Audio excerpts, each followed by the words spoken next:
Earth, the only planet we call home, is nothing but a pale blue dot compared to other entities in the cosmic ocean of our universe. From billions of stars with their own sets of planets to the parts of space that have never seen sunlight, the universe is one complicated entity filled with mysterious phenomena that make us ask, how big is the universe?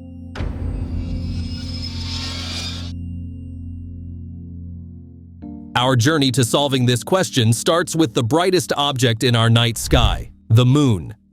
The average distance from Earth to the Moon is a staggering 384,400 kilometers. Let's say you decided to take a road trip to the Moon, driving at 60 miles per hour. It would take about 166 days for you to get there. The view of Earth from the Moon makes it look like a hanging tennis ball of blues and greens surrounded by the black void that defines space. This distance between our planet and the Moon is also subject to change, because the Moon currently drifts away from Earth at the rate of 3.8 centimeters a year, approximately the rate at which your fingernails grow. As we continue with our journey into the universe, our next stop is at the only star at the center of our solar system, the Sun. This sphere of hot plasma sits at approximately 1 astronomical unit away from Earth. 1 astronomical unit equals 150 million kilometers, and it is the default format for measuring distances in the solar system. If you were to travel this distance in a commercial jet flying at 885 kilometers per hour, it would take you about 19 years to reach the Sun.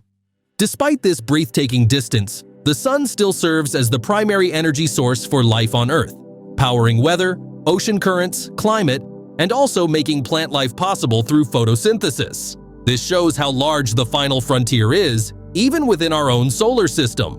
Moving away from the Sun, we set our sights on Mars, our red neighbor. The red planet's average distance from Earth is 140 million miles. When you put that into perspective, based on traveling to the red planet by a commercial jet, it will take you 50 years to get to your destination. Going on to the edge of our solar system, we find the ice giant, Neptune. Located roughly 4.5 billion kilometers away from Earth, Neptune is more than 30 times as far from the Sun as Earth, and it is the only planet in our solar system that is not visible to the naked eye. It takes over 4 hours for sunlight to reach Neptune from the Sun, and that mind-blowing distance within our solar system shows us the vastness of space in its entirety. On September 5, 1977, NASA decided to explore space in more detail by deploying Voyager 1, a space probe that has traveled in space for 47 years and counting. By 1990, Voyager 1 had covered approximately 6 billion kilometers when American astronomer and planetary scientist Carl Sagan suggested the space probe to take one last picture of Earth. That birthed the iconic pale blue dot picture, showing Earth as a tiny dot within deep space. This image gave our planet a whole new meaning, emphasizing the importance of Earth as our only home and giving us more reasons to take care of it. Voyager 1 has now covered over 22 billion kilometers in space, making it the farthest man-made object in the final frontier. Speaking about the farthest points, let's talk about the Oort cloud. Named after the Dutch astronomer who proposed its existence, the Oort cloud is a theoretical spherical shell of icy objects surrounding the Sun, planets, and Kuiper belt objects. It is the most distant region in our solar system, spanning from 2,000 to 200,000 astronomical units from the Sun. 1 astronomical unit is the distance between the Earth and the Sun, so imagine how far 200,000 astronomical units would be. This is still within our solar system, by the way. When we move past the Oort cloud, we find ourselves in a new region of the universe called interstellar space. Also known as heliopause, this is another region of space where the Sun's energy no longer has any influence, and marks the beginning of our journey outside our solar system and into the galaxy at large. As we move beyond our solar system, our next stop is at the nearest star system to our Sun, Alpha Centauri. Located at roughly 25 trillion miles from Earth, this huge distance is equal to over 275,000 astronomical units. Due to Alpha Centauri's colossal distance, the astronomical unit, a measurement form used widely in our solar system, is rendered useless, causing scientists and astronomers to calculate in light year for interstellar measurements the distance light travels in 1 year. Alpha Centauri is located 4.4 light-years away from us, and with our current space travel technology, a journey to Alpha Centauri is very unlikely due to the unimaginable distance from our planet to Alpha Centauri. Even Voyager 1, the space probe currently traveling at 17 kilometers per second, will take about 70,000 years to reach this neighboring star system. This vast distance shows the peculiarity of space and how grand just one part of the universe is. Not to talk of the entire universe. Ladies and gentlemen, say hello to the Milky Way, our home galaxy. The Milky Way spans over 100,000 light-years in diameter, housing hundreds of billions of stars hosting their planetary system, including the Sun and the planet we live in. Somewhere within the Milky Way is a tiny sphere known as the human radio bubble, located 100 light-years away from Earth. This bubble is the farthest point in the cosmos that all of humanity's communication can reach. All our radio and television broadcasts stop within this bubble. So, if by chance there is another civilization living outside the human radio bubble, they will have no idea we exist. Yep, the Milky Way is that large, and that's just one section of the universe. As we leave the Milky Way, we enter the breathtaking realm of intergalactic space, where multiple galaxies like the Milky Way, Andromeda, and M31 are found, with staggering distances separating one another. Our galaxy is part of a cosmic group called the Local Group, a cluster of over 30 galaxies spread across almost 10 million light-years in diameter. The distances in this local group are so large that it will take 10 million years to travel from one point to another in intergalactic space. Despite how vast our home galaxy and solar system are, the Milky Way is nothing but a tiny speck in intergalactic space. It becomes even smaller when we go on to explore the Virgo Supercluster.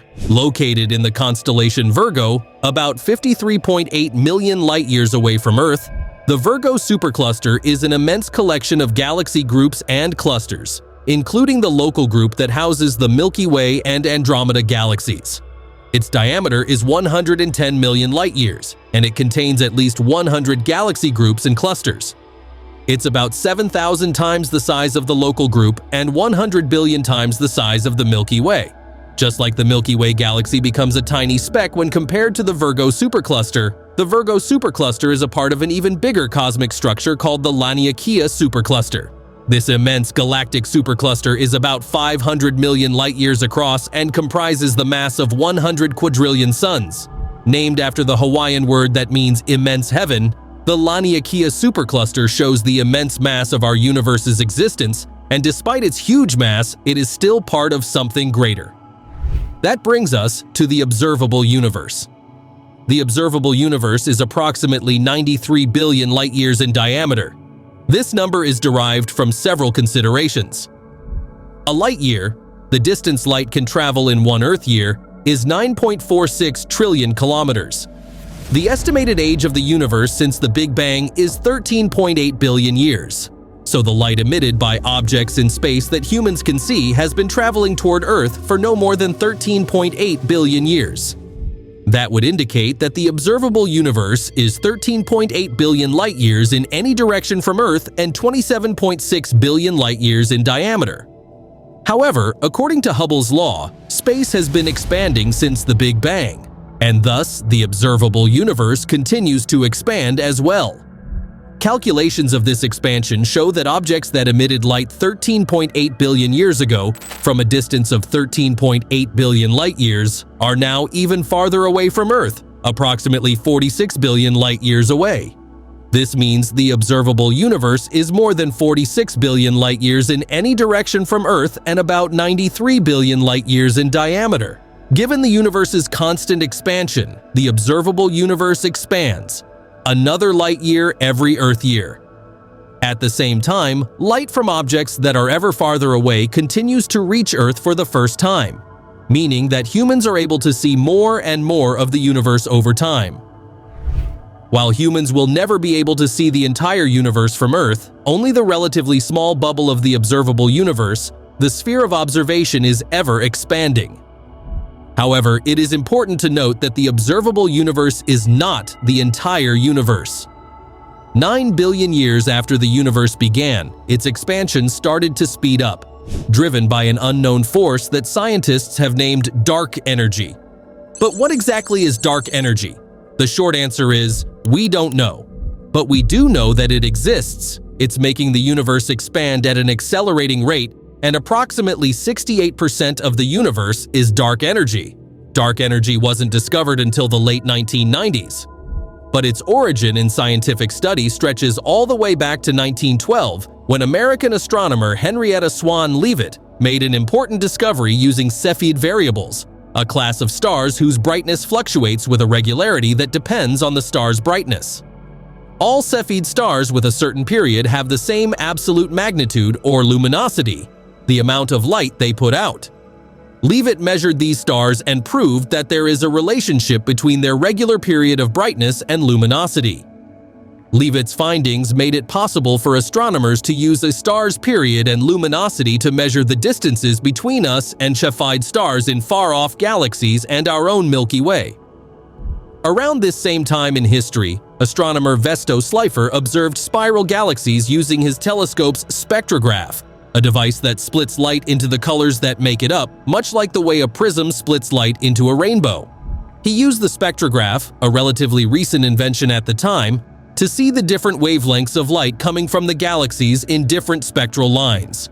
With his observations, Slipher was the first astronomer to observe how quickly the galaxy was moving away from us, called redshift, in distant galaxies. These observations would prove to be critical for many future scientific breakthroughs, including the discovery of dark energy,